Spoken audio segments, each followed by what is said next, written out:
जय माता दी। आशा करती हूँ कि आप सब स्वस्थ होंगे, सकुशल होंगे। दोस्तों, आज फिर से स्वागत है आपका हमारे इस शो में, जिसका एकमात्र उद्देश्य है आपके जीवन को सरल बनाना। तो दोस्तों, इसी लक्ष्य और इसी भावना के साथ मैं आज फिर से आपके सामने उपस्थित हुई हूँ, एक नया उपाय, एक नया टोटका, एक नई विधि लेकर। दोस्तों, आज की विधि इतनी प्रचंड वशीकरण विधि है कि एक बार करने के बाद इसको उतारा नहीं जा सकता। इस विधि द्वारा आप हर उस व्यक्ति को अपने वश में कर पाएंगे और जिसे आप अपने वश में करना चाहते हैं। उनका ध्यान करने से इस उपाय को सच्चे मन और पूरी श्रद्धा के साथ करेंगे तो वो व्यक्ति निश्चित ही आपके वश में हो जाएगा, आपकी हर बात मानने लगेगा और यदि वो किसी और के चक्कर में है तो उसके चंगुल से मुक्त होकर आपके पास आ जाएगा। लेकिन दोस्तों, मैं विधि बताने से पहले एक मुख्य बात आपको बता दूं कि जब भी आप इस विधि का प्रयोग कर रहे हो तो इस बात का खास तौर पर ध्यान रखें कि आपके आसपास कोई ना हो, क्योंकि अगर आप अकेले होंगे और जब इस विधि का प्रयोग करेंगे तो इसका असर आपको जल्द से जल्द देखने को मिलेगा। अन्यथा आप कहेंगे कि हमारी बताई हुई विधि का आपने प्रयोग तो किया मगर उसका कोई असर नहीं हुआ। लेकिन ऐसा नहीं है। ये जो आज का वशीकरण है वो पूर्ण रूप से असर करेगा, लेकिन तभी जब आप इसका प्रयोग सही तरीके से करेंगे। तो दोस्तों, तैयार हो जाइए जानने के लिए उस प्रचंड वशीकरण विधि को, जिससे आप किसी भी स्त्री हो या महिला को अपने वश में करना चाहते हैं।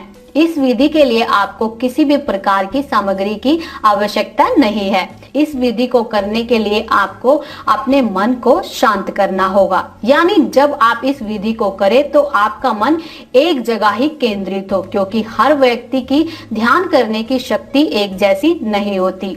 सही ध्यान अवस्था तो वही है कि आपके आसपास कुछ भी हो रहा हो लेकिन आपको इसका पता भी ना चले। दोस्तों, क्या आप जानते हैं कि अनामिका उंगली को सूर्य की उंगली भी कहते हैं, क्योंकि इस उंगली के अंत में सूर्य का पर्वत होता है। दोस्तों, आमतौर पर इसमें सगाई की अंगूठी पहनी जाती है। अगर हम आध्यात्मिक नजरिए से देखें तो इसे तिलक करने के लिए भी अनामिका का इस्तेमाल किया जाता है। जिस प्रकार तर्जनी यानी कि इंडेक्स फिंगर को धार्मिक कार्यों के लिए वर्जित माना गया है, उसके उलट अनामिका को सभी धार्मिक कार्यों में सबसे श्रेष्ठ माना गया है।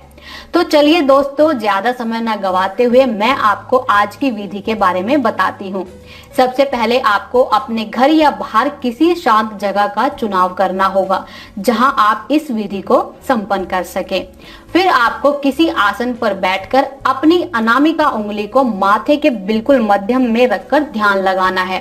फिर आपको एक सिद्ध मंत्र का जाप करना होगा। आपको पहले एक बार मंत्र का उच्चारण करना है, फिर उस व्यक्ति का नाम लेना है और फिर से मंत्र बोलना है। विधि के सफलतापूर्वक संपन्न होते ही इच्छित व्यक्ति आपके वश में होगा।